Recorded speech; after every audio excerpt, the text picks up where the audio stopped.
You know, sometimes we forget what's inside of us. Isn't that right? Sometimes we forget. Culture. Life beats it down, or criticism. We're living for Christ and somebody makes fun of you, and all of a sudden the fear whispers stronger than the calling. And Paul says, let me remind you, Timothy, what's inside of you. It didn't start in you. It was in your grandma. It was in your mom. Now I'm persuaded that it's living inside of you. And then he goes on to the next verse. He goes, therefore, stir yourselves up. Stir up the gift of God that's inside of you through the laying on of hands. God didn't give you a spirit of fear, but of power and of love and of a sound mind. In other words, he's saying, rekindle that. It's there. Rise up in his name.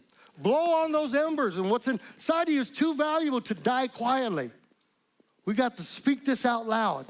Now listen carefully real quick. There's something inside of you, of every single person right here, that heaven placed there on purpose. The Spirit of God breathed something inside of you. He put that in there for a reason. But for whatever reason, as we continue this life, the storms of life, the tragedies of life, the trials of life, are trying to blow it out.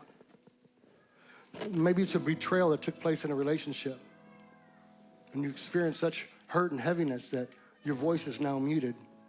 Maybe it's a grief that you experience.